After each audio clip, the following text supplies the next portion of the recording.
Hello po sa inyong lahat mga team abroad, team Pilipinas, team seniors, team bahay. Magandang araw sa inyong lahat. Hello! So, ito na nga mga palangga. Kasi may nagko-comments yung iba nga inano pa nga ako doon sa Twitter. Sabi, wala daw si Kong, usap-usapan lang daw yun. Nandoon talaga. So, yung iba naniwala na clone yun, nandyan sa AB. Or, yun na nga, siyempre, alam mo, yung mga iba dyan, may naniniwala, may hindi naniniwala, marami na talagang ganun, kasi nga, ginugulo nga nila yung mga fans. So, ayan na nga, nandoon nga si Kong, katuwa, diba? Ayan, nakita naman nila kung saan humalik sa noo. Mayroon bang ganun? Oo na nga, dahil, wala naman talaga silang relasyon. Alangan namang tutukain ka agad sa labi, wala naman silang relasyon. Di ba? Yun ay po ay yung noon ay hanggang ngayon wala naman talaga silang relasyon. Yun ang katotohanan. Kaso nga lang, utos nga ng mga management, siyempre susundin. Di ba? Sabi ko sa inyo, at siyempre yung mga katotohanan ng Aldab Nation, alam nila kung sino talaga ang yung pinuno dyan ng mga Sarswellista, di yung mga amo ni Maine, ano pa nga ba, sumunod nga siya dyan, di ba? Dahil, syempre, siya nga ang paborito ng lahat. Alam mo, kung hindi siya paborito, hindi siya kukunin. At saka, yan na nga, sila naman dalawa ni Aldin na grabe ang taas ng ratings ng Itbulaga. Di ba ngayon, ano nangyari sa kanila sa kakagawa nila? So, siyempre, may magkaroon talaga ng K. Dahil ang mga fans, alangan namang ang dami ding nagdadasal. Di ba kung anong nangyari sa kanila. So, ngayon, ayun, siyempre, napakataas nila noon.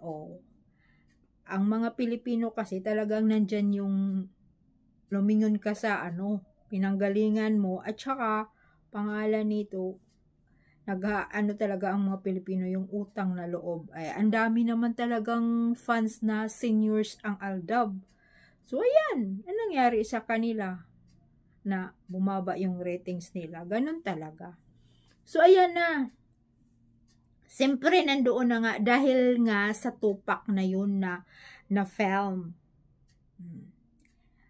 Isa nga siyang, doon, nagdadala. Yung ina niya, yung mudra niya ang isa sa mga producers. So, ayan. Tapos,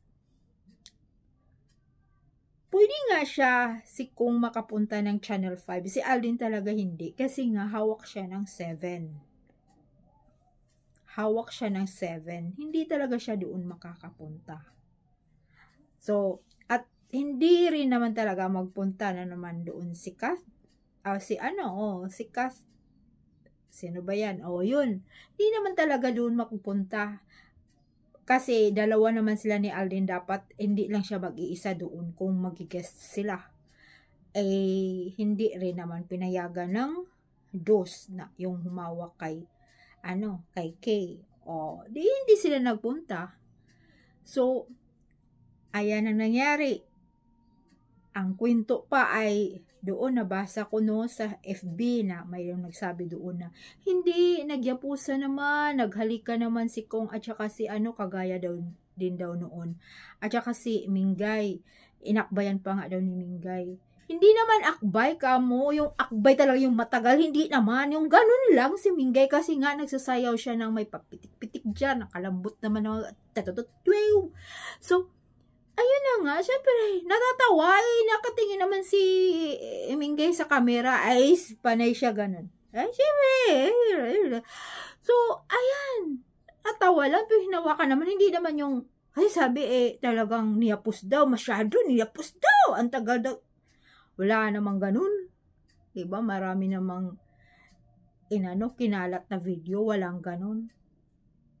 Tapos, sabi, nagsabay daw papunta sa isang kotse. Tapos pauwi rin daw, nagsabay. Di wala na dapat doon si Mingay kasi hanggang natapos naman si Mingay.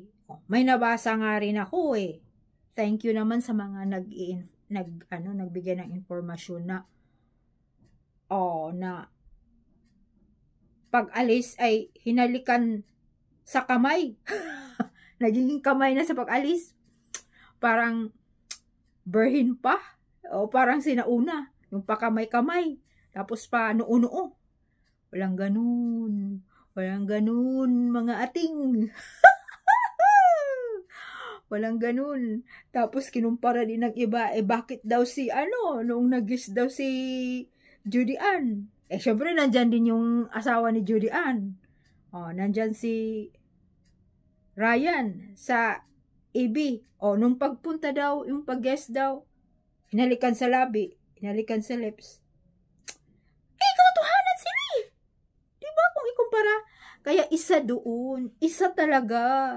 Diba magtataka ka? Yung mga naninira din sa Aldab Nation. Wala na, andito pa itong mga, di ba, anuhin lang tayo.